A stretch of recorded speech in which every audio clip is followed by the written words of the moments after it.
Saan niyo to? Akala namin mamatay na kami nito ni Kulot eh. Anong gagawin natin? Papunta na yung mga pulis doon. Familiar yung suot niyang hospital gown. Hawak ko ng mga Victor yung ospital na yun. Ayokong kukunin ulit yung nanay ko.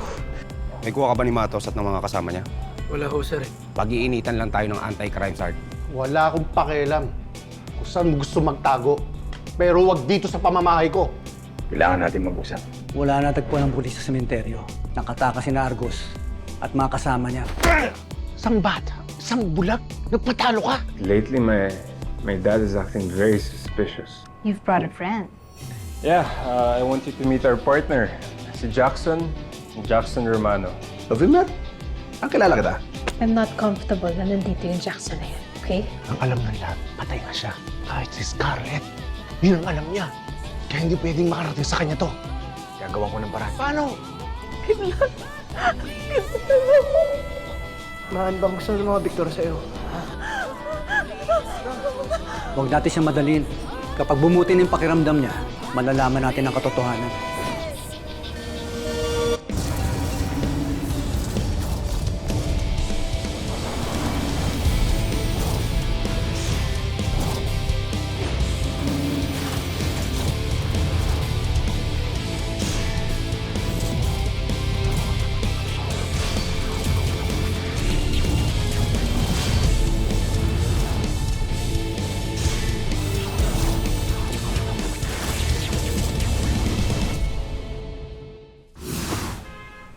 Kilat, congrats! Masaya kami lahat dito. Nahanap mo yung mama mo. Oo nga. Ano mga kailangan mo? Ako na magdadala. Hindi, okay lang, tol. Makakabalik na rin naman kami dyan eh kasi sabi ng doktor, pahinga lang si mama tapos i-release na agad siya dito sa ospital. O tol, buti na lang hindi ka sumuko. Pasensya nga pala na hindi kami naniwala sa'yo. Sorry. Hindi, ayos lang yun. Ako nga dapat humingi ng pasensya sa inyo kasi hindi ako nakabalik dyan para tulungan kayo ni Ani. Pasensya na. Sig. Carry lang, kidlat. Kung ako man nasa sitwasyon mo uunahin ko rin yung nanay ko. Tama si Ani. Marami tayong pwede maging kaibigan pero ang nanay, isa lang yan. Mga tol, salamat pala sa inyo kasi kung hindi nyo ako tinulungan maghanap kay mama, hindi ko makikita yung nanay ko eh. Lahat ng yun, kukwento ko sa kanya pag ayos na siya. Matutuwa yun na nakakita ako ng mga tunay na kaibigan katulad niya. Nakakatawa no? Kahit papano, sa isa sa atin, may nanay pa. Alam naman natin kung anong pakiramdam mawala ng nanay. Swerte talaga, nahanap mo si Aling Maing.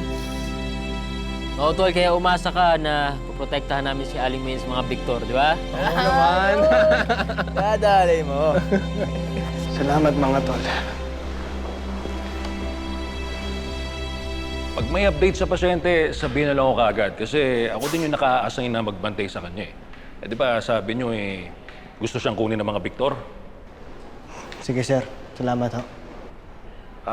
Teka matanong ko lang Di ba kayo din yung contact ni Flores tungkol dun sa kaso ng droga sa damit? Bakit yung tinatanong? Curious lang. Ano na bang balita doon? Naisoli na ba yung ibang mga damit kay Flores? Bale sir ang ginom. Hawak niyo ba yung kaso, sir? Hindi, bakit? Ganon. Bakit niyo tanongin si Flores? Total, magkasama kayong dalawa sa trabaho. Ayos ba, sir? Oo naman. Sa kanya na lang ako makikibalita. O paano? Mukhang magdamagang pagbabantay yung gagawin natin dito eh. Magkakape muna ako. Sige, sir.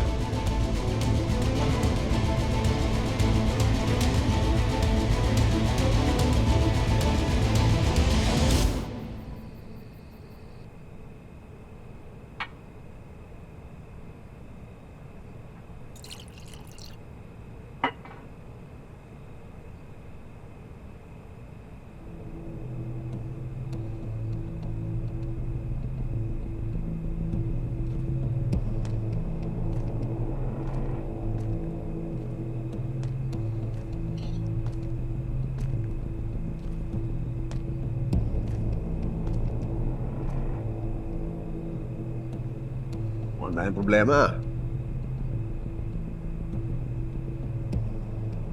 Gusto mo sabihin sa akin, baka makatulong ako. Bakit ko naman kailangan ng tulong mo? Ikaw naman dinidismiss mo ako agad eh. Nag-aalok lang ako.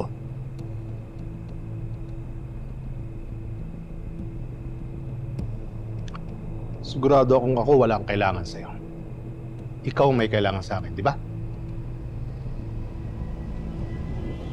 At kung hindi kita tutulungan, hindi mo mababawi ang operasyon ng business mo. Mr. Romano, baka nakakalimutan mo na ang nag-imbita sa'yo rito si Matos, hindi ako. Saka huwag mong kalimutan, tarima ko to. Tandaan mo yan.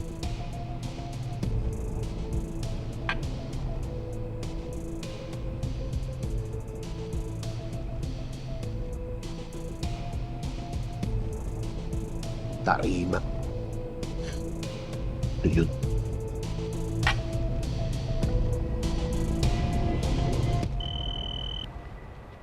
Hello. Oh, wala na tayong problema, ha? Eh, mukhang todo na ata yung pagkasaltik nung maying na yun, eh. Hindi mabuti. Hindi na niya kami maalala. Yung babae, mukhang hindi. Pero yung anak, mukhang problema pa rin. Ikaw ang itinuturo, eh. Na-identified ka. Hindi talaga mawala-wala sa problema ko yung kutong lupa na yan. Eh, andito lang naman ako, eh. Anong gusto mong gawin ko? Gusto mo bang... Hello? Sino to? Sumugot ka.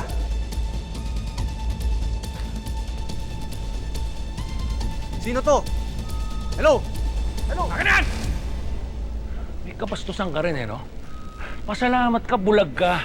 Kundi pinatulan na kita. Kahit bulag ako, nakikita mo mga kalokohan nangyayari sa paligid ko. Ang sabihin mo, dahil bulag ka, tamang hinala ka sa lahat. Pati ba naman yung pagre-report ko sa hepe ko, pinapakilman mo? Ha? Pasalamat nga kayo, eh. Binigyan ko pa kayo ng police protection dyan sa mahing na yan. Kung katulad mo din na magbabantay, kaya na namin kahit wala ka. Kaya mabuti pa, umalis ka na. Wala kang karapatang utusan ako. Sumusobra ka na. Malapit na kitang patulan. Okay lang. Malapit na naging bumagsak ng amo mo. Kaya sabi mo kay Rendon, biglang na maliligayang araw niya.